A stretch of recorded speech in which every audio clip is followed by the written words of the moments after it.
What now? Yeah, yeah, yeah. Dinagdagan ko kasi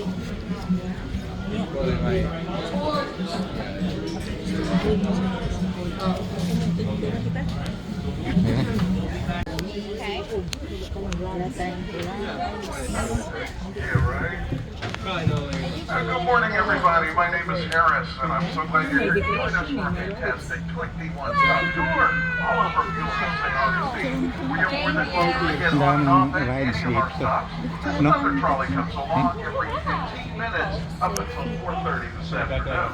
And if you'd like to take the last trolley of the day, all right, we'll be rolling. Please keep your seats. All right.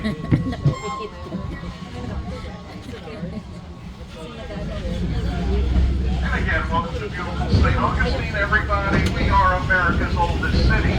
458 years and going strong. We're 42 years older than the settlement at Jamestown. 55 years older than the settlement at Plymouth Rock. Don't let anyone else tell you otherwise, because we were here first. But as we leave this old jail complex, if you'll notice that black cage cart-looking thing on wheels, that's what mean old Sheriff Joe Perry used to transport his prisoner men called the chain gangs out to terrible work sites. And there's some statues of those prisoners to the left of that horse-drawn cart. Well, folks, those prisoners had to build roads in the hot Florida sun. They had to drain swamps and clean the sewers. And if those jobs were not completed in a day, they didn't get to come back to this comfy jail to eat and sleep. They had to do everything on that horse-drawn cart. They were lucky if it was sanitized only once a month, if you get my drift. It was no fun to be a prisoner under mean old Sheriff Joe Perry. And we'll get out of here in just a second.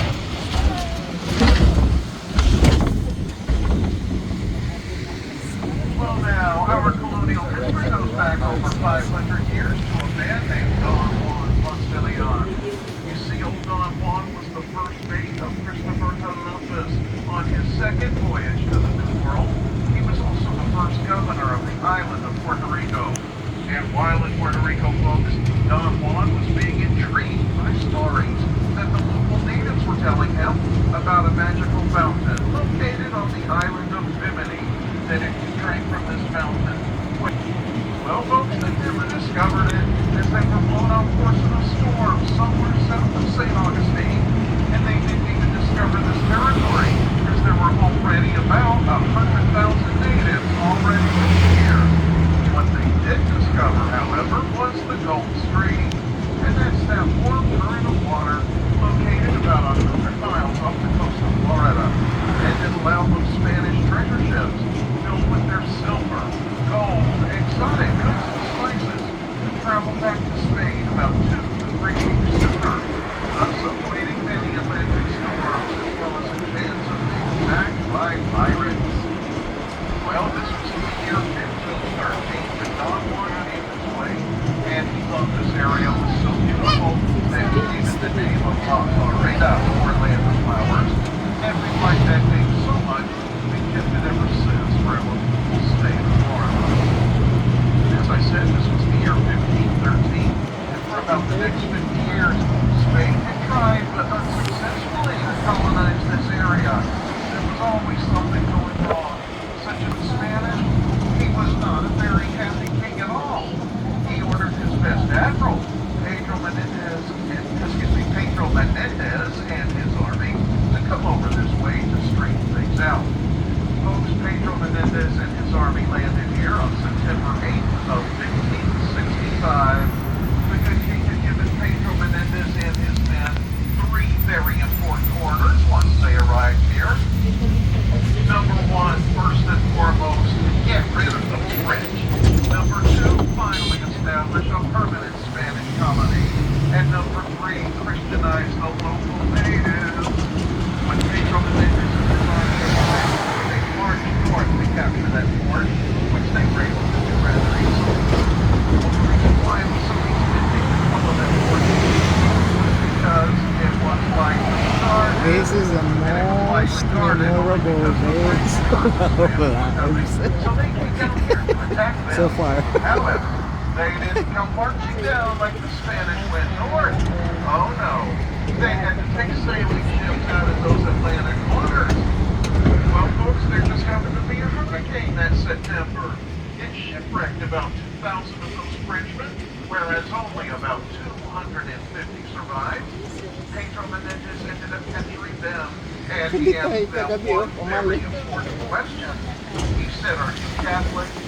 They said, "No, we're French Protestant Huguenots," and quite proud of it. Well, gang, that was the wrong answer.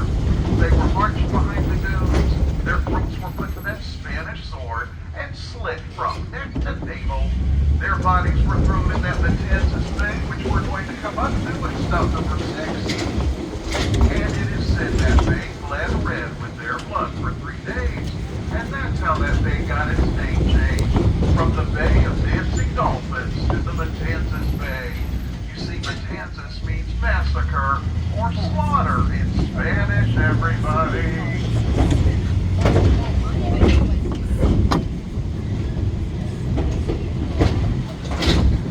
Well, there is nothing historic about our new parking garage, only except for the location that is sitting on is.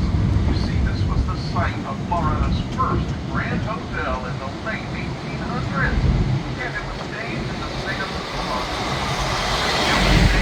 San Marco. And that hotel was quite a sight for its day. It was 5 stories high, 260 feet long. It had steam heat and that Otis elevator. Well, this hotel had a very special guest staying here on his second honeymoon by the name of Henry Morrison Flagler. Folks, Henry Flagler was business partner to John D. Rockefeller and the Standard Oil Company, which today we all know by the name of Exxon Mobil. It just keeps flowing and flowing, you know. Well, that hotel was seriously burned down in 1897. Even the fire hoses that were brought to put that fire out were mysteriously slit. That arson has never been solved. But a little bit later on in the tour, folks, I kind of think I might know what happened. You see, Henry Flagler wanted to build his own fancy hotel, and I'm just saying. But we'll get into that a little bit later on in the tour. For now, everybody, we're coming up to our stop number 2, the Visitor Information Center. If you'd like to exit here, please only put our left-hand side, as the right side is active traffic, and always wait for that bell, please, at any of our stops, which indicates the trolley has come to a complete and safe stop, and it is then safe to exit the trolley.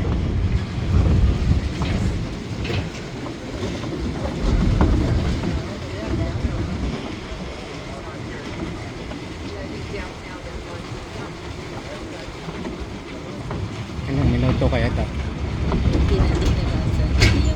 Alright, stop 2, ladies and gentlemen, the Visitor Information Center.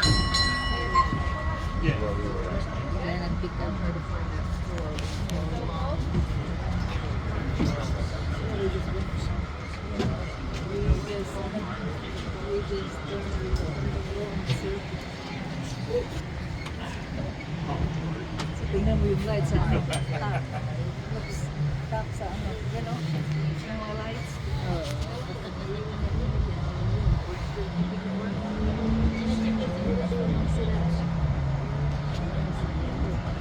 Folks, looks like that's all for stop 2. We'll be rolling.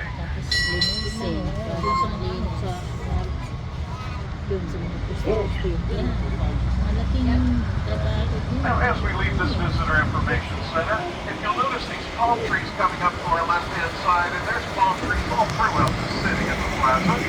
Well, that shorter palm tree is the Florida state tree, the sable palm. And back in the late 17 and 1800s, there was a group of Scotch-Irish cattlemen known as the Florida Craqueros, or the Crackers. The Spanish gave those cowboys that name because it was said they could hear the cracks of those cowboy whips coming from at least a mile away. And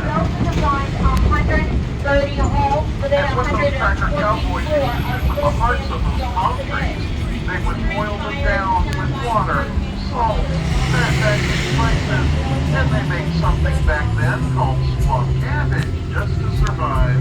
Now, doesn't that sound luscious, everybody? But I guess they had to do what they had to do. Oh, yes.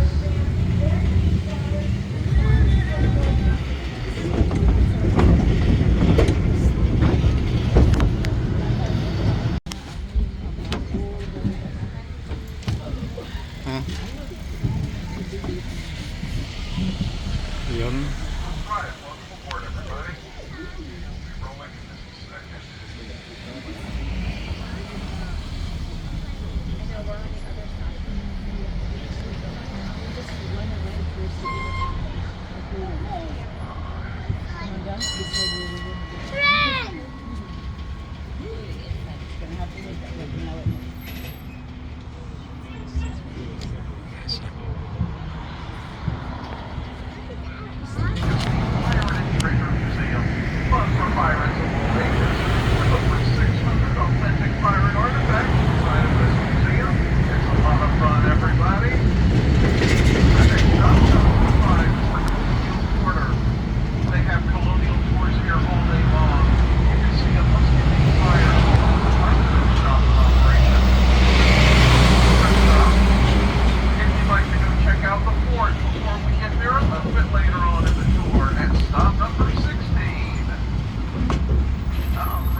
Have a good day, folks.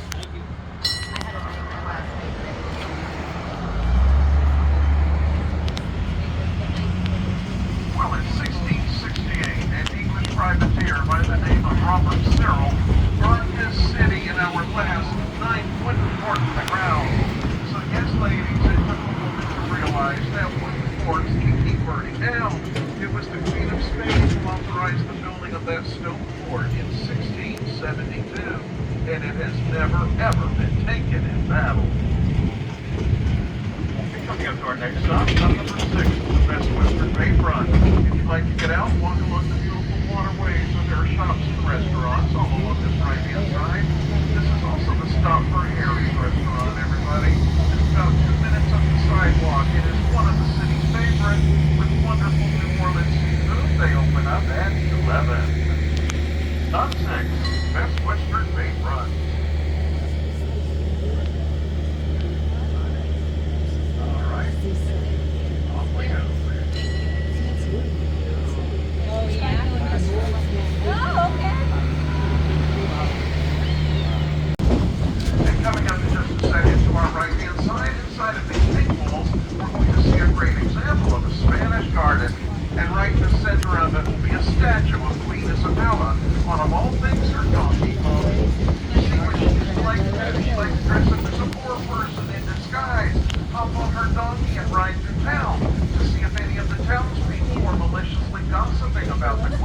And then she let him have it. Oh, yes. This is stop 7, everybody. Hippolyta in St. George. And to our right is the famous Colombian restaurant, another of the city's favorite, folks. Like a 4-person popper. So nobody would recognize the beautiful queen. All right, folks, off we go.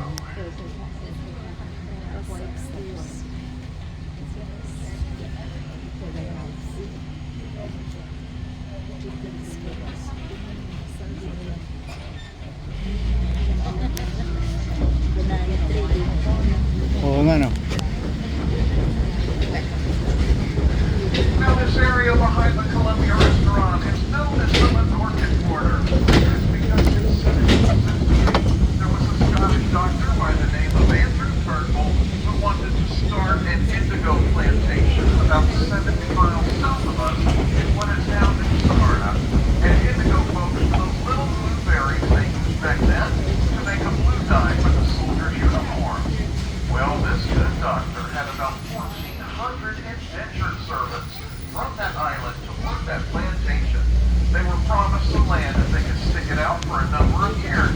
However, that plantation was a lousy failure. They lost about 900 of those servants within the first few years, mostly due to starvation. The remaining starving servants marched back up this way with a priest named Father Camps. We were under British rule at that time. Father Camps asked the British government if the Menorcans could settle all within this area. The British Government gave their consent, and had it not been for that authorization, we would not be known today as the oldest continuously occupied European settlement in the continental U.S.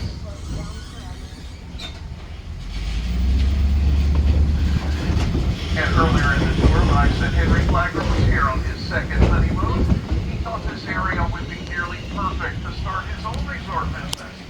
So he started purchasing up properties all over town, and one piece of property he wanted already had something on it. It was the Olivet United Methodist Church. So Mr. Flagler sat down with that congregation. He told them he would build them a new church if they would just give him the piece of property he wanted. They said, Mr. Flagler, if you'll throw in a parsonage, you've got yourself a deal. Folks, Henry Flagler spent $84,000 of his own money back then to build this beautiful Grace United Methodist Church and the adjoining parsonage. The piece of property he received in return was worth only about $4,000 at that time. I can assure you it is worth way more today, and we're going to be going past there in just a few moments, where Mr. Flagler built his second fancy hotel, his Alcazar Hotel. And Mr. Flagler was very good to the religious community. So when the Baptist congregation felt they needed a new church, well, they asked Mr. Flagler to build them one. He told them no, but he said if they could raise their own funds and have a church built within 2 years, he would just go ahead and donate the property. This church coming up to our right-hand side is the product of that Baptist congregation's efforts. This is the Ancient City Baptist Church. It is the oldest Masonry Baptist church in the state of Florida. But Mr. Flagler made the Baptist congregation have one small stipulation with their church. You see, he felt there were enough churches in this area already, and he did not want to hear another bell clanging on a Sunday morning. So he made the Baptist congregation have no working bell in that bell tower. To this very day, folks, there is nary a bell to be heard coming out of that bell tower. Well, I guess if you get the land for free, you gotta give a little, you know? Oh, yes.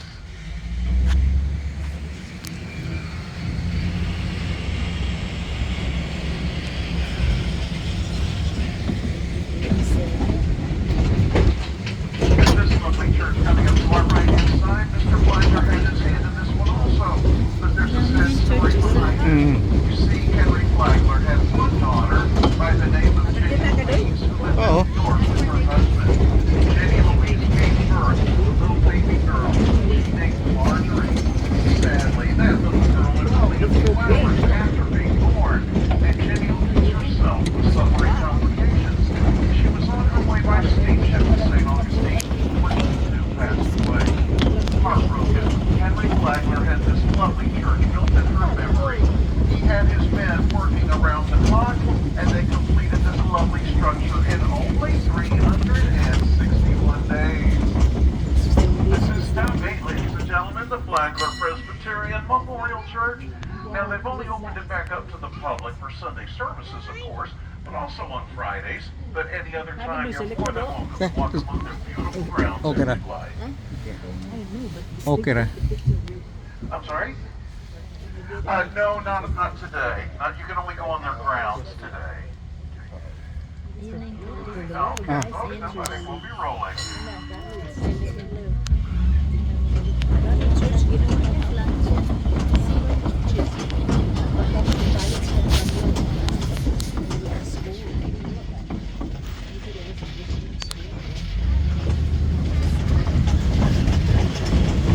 And this building coming up in front of us is, of course, today Flagler College. But this was Mr. Flagler's pride and joy, his Ponce de Leon Hotel, built from 1885 to 1888. This hotel had two firsts. It had running water in most rooms and electricity in every room. This hotel had electricity 3 years before our very own White House in Washington, D.C. Now, this smaller building held the 4 coal-driven generators that provided the electricity to the hotel. Those generators were designed and installed by Mr. Thomas Alva Edison himself, and 2 of those generators are in the Smithsonian today, everybody. But when this was Mr. Flagler's fancy hotel, he wanted his guests to stay for what he called was the season. And that was about from the end of December through the following April. And to stay here for that so-called season cost anywhere from $4,000 to $9,000, which in today's monies would be right at $250,000. Mere pocket change, right? If you have those deep, deep pockets. So yes.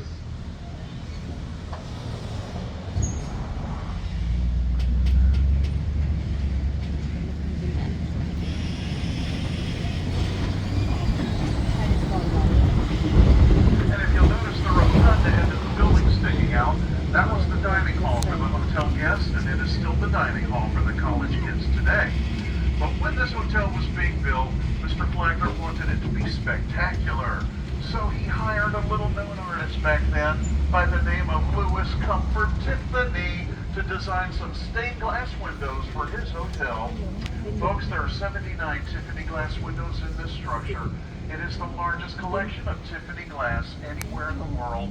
They're protected by bulletproof plexiglass, and they're only worth a mere $131 million today, everybody.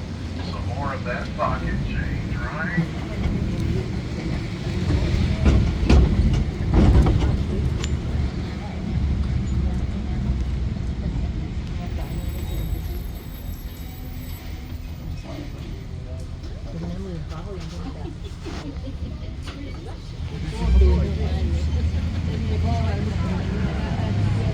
Well, also when this hotel was being built, Mr. Flagler wanted it built out of a sturdy material as well as something that was fireproof.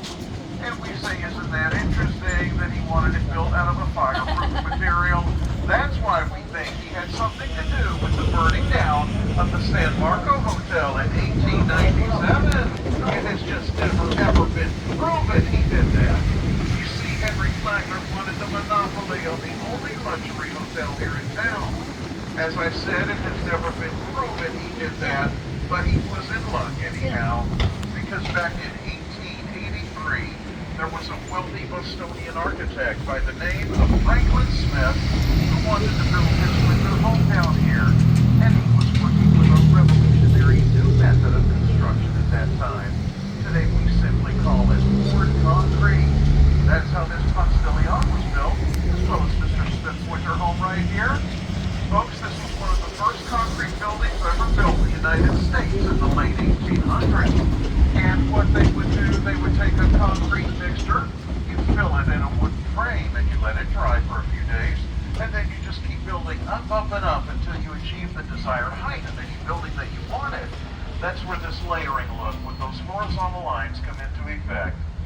But today, everybody, this is the Villa Zareta Museum. They have many, many artifacts, and perhaps its most intriguing piece is a 2,400-year-old rug from the Egyptian pyramids, and it is made entirely out of cat fur. They have tours in Spanish, French, and English all day long. But the neighbors have asked us if we'd be kind enough not to ring our bell at this stop. So if you'd like to go check out that cat fur rug, I'll just bring the trolley to a stop and say ding ding, everybody. This is stop number 9, the Villa Zareta Museum, folks. Hey, ding ding, stop 9. No cat fur rug, huh? Well, maybe later today. All right then, ding ding, off we go.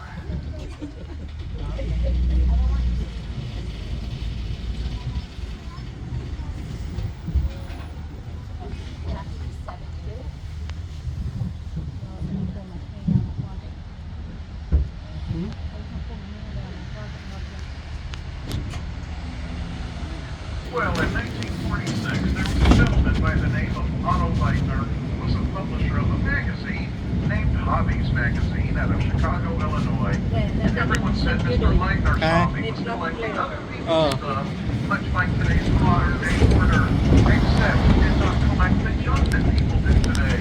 He collected beautiful Victorian items, Tiffany glass, toys, and buttons, just an array of lovely things from that time period. Well, he came down this way in 46, saying he wanted to purchase a warehouse to house all of those items, and he did. He bought this brown building and turned it into his Leitner Museum. Folks, they have many, many beautiful items inside. inside of this museum, they used to have a wonderful music box display tour. It's not those little music boxes you put on your daughter's dressers. It's these big, beautiful Victorian items, and it really was a fascinating tour. The reason why I have to use the word was, you see, they cannot find anyone to maintain those big Victorian boxes lately. They're even looking in Europe, last thing we've heard, and so far, no luck. We can go inside to see what they look like, but sadly for now, they're not going to play them for us. Hopefully one day soon again they will. This is Top 10, the Leitner Museum. Now this was that piece of property that Henry Flagler wanted from that Methodist church, worth only about $4,000 at the time. And before it said City of St. Augustine on the wall up there, it one time said Alcazar Hotel in the late 1800s. And that Mr. Flagler got that. And if you'll notice the fountain to our right-hand side, it's had maintenance through the years, but this was the original fountain built with this hotel back in 1888. And to this day, everybody, we can see it is still quite peaceful and lovely. All right, folks, off we go.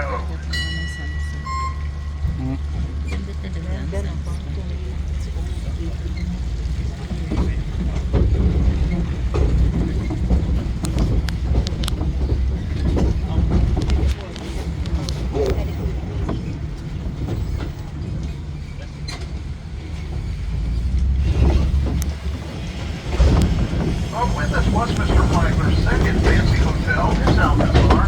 He believed in nothing but the best in entertainment for his guests. This hotel had a bowling alley. It had a theater that showed some of the first talking movies of the day. It also had that gymnasium with a Russian bath and a Turkish bath. But perhaps the most intriguing feature was the rotunda end of the building sticking out. This was the shallow end of the largest indoor swimming pool of its day. The deep end was all the way on the other side of the building, on the other street. And the neat feature this part of the hotel had, the roof would open up at night as they had a crank to open it.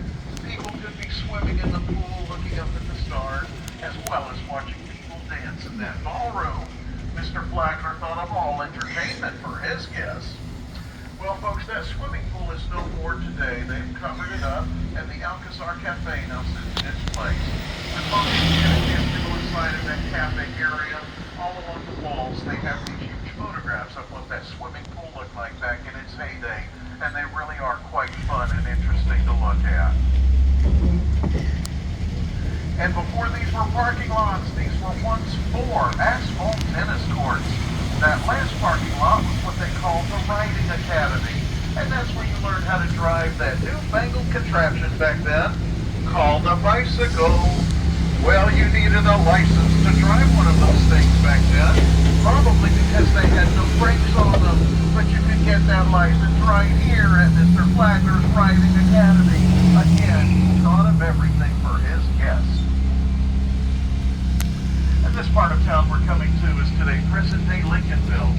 This was the part of town that Ray Charles used to sneak out of his Florida school for the deaf and blind to go play in those jazz clubs at night. It was founded in 1866 by emancipated slaves known as Little Africa. Now the church in front of us and the church to our right-hand side, the significance of these two churches, these are where Dr. Martin Luther King Jr. and other patrons learned the art of peaceful protesting during the inequities of the civil rights era. And Dr. King had a very good friend who worked out of this building. Dr. Robert Haley was a dentist here in town. This was the first non-segregated medical office in the city. Today, though, this is the Accord Civil Rights Museum, and there's actually a luncheonette counter stool inside of that museum from our very own Woolworths that was located inside the plaza where they held that peaceful sit-in back in the early 60s. Well, that Woolworths is no more today. However, all these years, to keep its historic significance, they left the name Woolworths on the door bar handles, and we're going to go past there in just a few moments, everybody. And this home to our left with the red trim belongs to the most delightful woman, a Miss Cora Tyson, who is only 100 years young as of 5 months ago.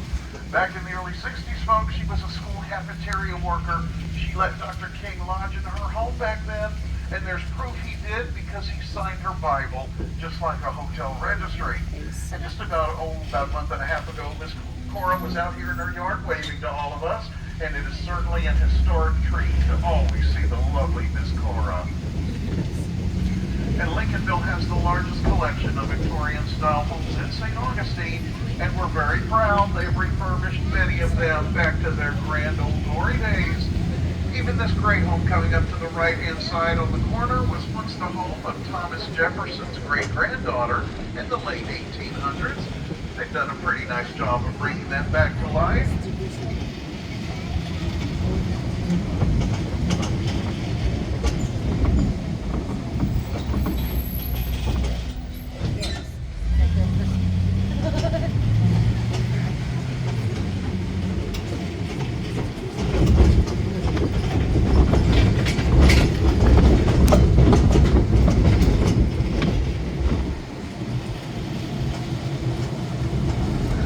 Property coming up to our left-hand side that they're revitalizing. This was one of 2 orange plantations in the city named the Yalaha Plantation, and that's Seminole Indian for orange or yellow.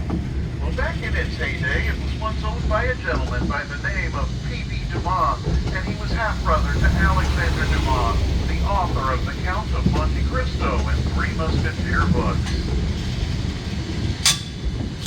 And this bluish-gray home coming up to our right-hand side belonged to a physician and one-time mayor of St. Augustine, Dr. Frederick Whedon. They even named the street after him. Well, folks, Dr. Whedon was personal physician to that Seminole warrior, Osceola. And when Osceola died, Dr. Whedon did something rather strange. He went into the room where Osceola had passed, took from his medical bag his sharpest scalpel, and he severed the head of that Seminole warrior and stuck it in a glass jar. Well, they say he did this to exact revenge on that Seminole warrior because it was said Osceola had killed some of Dr. Whedon's family members in the Second Seminole War. And Indian legend has it that an Indian spirit cannot fully rest in peace unless they have been buried a full body, mind, and soul. Dr. Whedon sure did get his revenge. It was also rumored the good doctor used that jar as a form of punishment. You see, if his little children were misbehaving, he would put that jar on their nightstands at night, lock the door, and not take it out until the following morning. It has been said Dr. Whedon had some of the best behaved children in all of St. Augustine.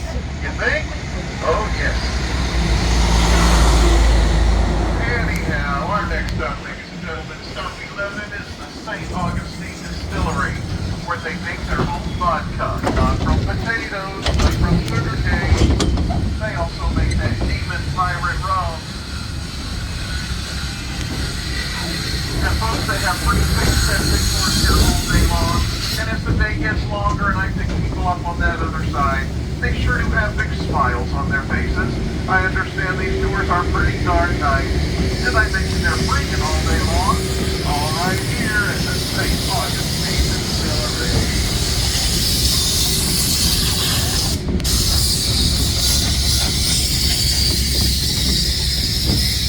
Oh yeah, all day long. This is usually where I lose half my trolley anyhow. Stop 11, the distillery. Rum, gin, and whiskeys.